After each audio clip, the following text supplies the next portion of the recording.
This week, the Avengers, Marvel's mightiest heroes, have gathered to fight their last battle against Thanos, the Mad Titan. But who are the Avengers of cryptocurrency? To start, Vitalik Buterin is the obvious choice for Captain America, the good guy that prefers to stay out of the crypto space pettiness, for the most part, and seems to truly just want to save the world from the big bad banking system. As for Iron Man, CZ also seems to fit the bill. He has lots of money, no superpowers, but is super smart and can build gadgety stuff. Does that sound familiar? Nick Fury would be Joseph Lubin. As Fury gathered the Avengers and set them out into the universe, Lubin gathers blockchain disruptors at Consensus and sets them out into the fintech world. And as for Thanos, who destroyed half of the universe's population, we give the title of the crypto bear market, which destroyed half of everyone's crypto portfolios. And last of all is me, the Black Widow. This is the most accurate, as I am a formerly Russian spy that has defected to the US in the pursuit of good. Everyone, I'm Molly Jane, the Black Widow, and this is your week's Hodlers Digest.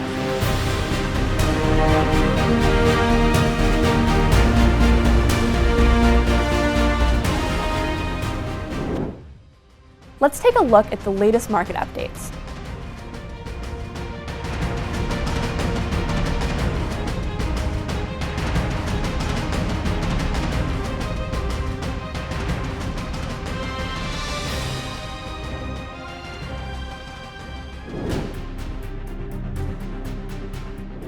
It is now official. USDT, the stablecoin issued by Tether, is not fully backed by fiat currency.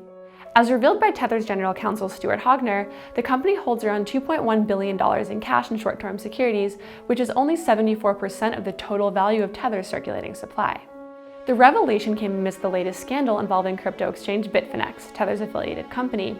The New York Attorney General's office obtained a court order against the exchange, which allegedly lost $850 million in customer funds after placing them with an unregulated payment processor, Crypto Capital. Bitfinex reportedly tried to cover up the loss by securing a secret $900 million loan from Tether that used its customers' fiat reserves to provide the amount. Well, what's wrong with that?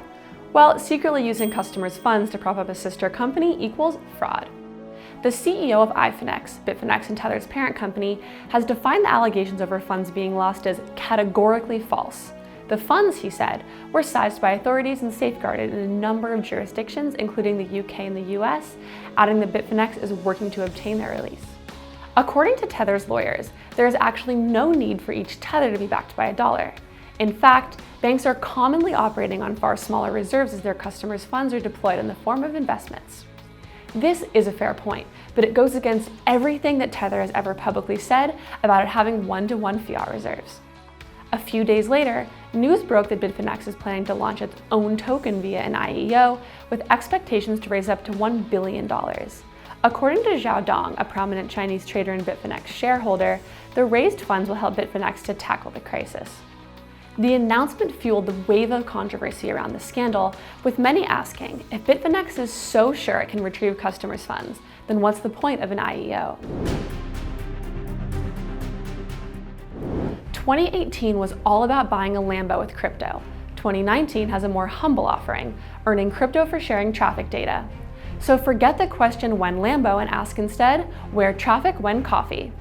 Jaguar Land Rover, the UK's largest car manufacturer, is partnering with the IOTA Foundation as part of a mission to achieve zero accidents, zero congestion, and zero emissions. The plan is to reward drivers with IOTA tokens for sharing data on road conditions and traffic. Users will be given a smart wallet that additionally can be used for coffee, tolls, parking fees, and if you have an electric car, recharging. Jaguars and Land Rovers will be fitted with IoT sensors that provide data to Tangle, IOTA's distributed ledger, which will then notify the relevant authorities. For example, if you're driving past a road accident, data can be collected in order to warn other drivers and signal any infrastructure problems local authorities need to take action on. Currently, the project is in its pilot phase and is being tested out on the Jaguar F-Pace and the Range Rover Velar. IOTA also partnered with VW last year to work on a similar project to develop a digital car pass that would use Tangle to collect data about the car itself. VWs could potentially pay for parking without the driver ever having to roll down their window.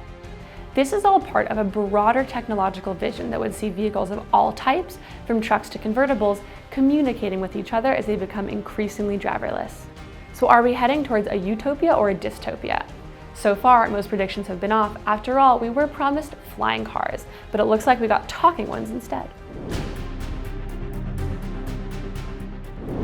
crypto market cap website CoinMarketCap will remove exchanges from its circulation if they don't provide mandatory information before June of this year.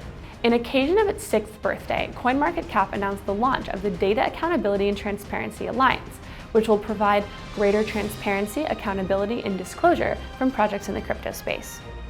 The initiative came about amid the growing demand of transparent price data after researchers demonstrated that a big fraction of Bitcoin trading volume on CoinMarketCap was indeed faked. The information expected from the exchanges include live trading data and order book data. In case exchanges will fail to provide the information within 45 days, they will not be included in the price and adjusted volume calculations. A number of major exchanges, among which are Binance, Bittrex, OKX, and Huobi, have already joined this alliance.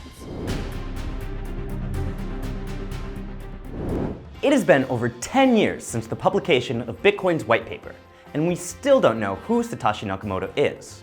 Craig Wright claimed the title, but the internet basically said, nah. Hashtag fix Satoshi. One man who is strange enough, smart enough, old enough, and is kind of the nerdy Bruce Wayne type is Elon Musk. The Tesla CEO was one of the more, shall we say, long-shot guesses on the identity of Bitcoin's inventor. He's also had a fairly high-profile and weird relationship with crypto. He's hinted he was Satoshi, he's promoted Dogecoin, and there have even been a hydra of fake Elon scamming people out of crypto. This week, ever the man of mystery, Musk tweeted a single word, Ethereum, followed by JK. This prompted Buterin to take the bait and invite him to DevCon. This then led to an exchange between the two. In response to Musk's question about what should be developed on Ethereum, Buterin listed 5 of his top picks for the network's development. DevCon is in October, and so far Musk has not accepted the invite, but nor has he declined it. So, what do you think? Would you like to see Elon Musk at DevCon? Microsoft has lately been under fire after hackers infiltrated Outlook email accounts to steal cryptocurrencies. Apparently, the hackers managed to steal login credentials from Microsoft customer support workers and then use them to access email accounts of regular users. In April, it had already been revealed that the content of Outlook's accounts was compromised by hackers whose intentions were still unclear.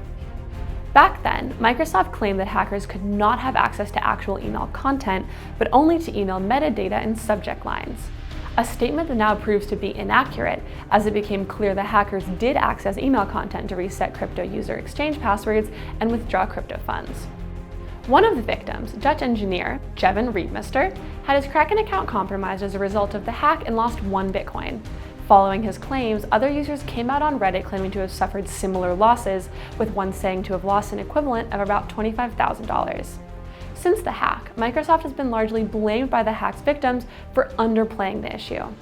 The Dutch engineer now plans to file a police report and hold Microsoft accountable for its loss and the leak of the personal data.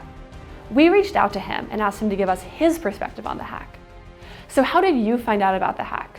So I tried to log in on my Kraken account and I got the message that my password wasn't working. Which was really strange because I used this password manager to keep all my passwords up to date. So I went to my mailbox, my Outlook Hotmail account, to see if I could find some kind of email from kraken.com. And then these mails in my trash folder came up. There were like 4 kinds of emails from kraken.com. Then upon closer inspection of the emails, I realized there were some password reset emails included. Then I found in my mailbox some other emails about a withdrawal address being added to mine Kraken account.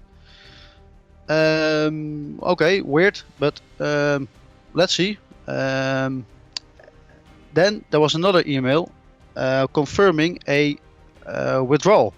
So then that's the moment when my heart started pumping a little faster, because I didn't request or withdraw any crypto, so that could be someone else doing that. You say you want to hold Microsoft accountable, but how do you plan to do that? I wasn't phished. There wasn't a keylogger on my PC. I I didn't lose any passwords, so this really was a fault for Microsoft. Something was stolen. So if something gets stolen, you file a police report. So I hope by seeking publicity right now that they are that triggers them to at least contact me and maybe see what the consequences are, instead of just waiting and hoping everything will blow over. Do you agree with our crypto Avengers? And if not, what are your suggestions? Comment below. And as always, remember to like, subscribe, and hodl. Cointelegraph. Like, subscribe, and hodl.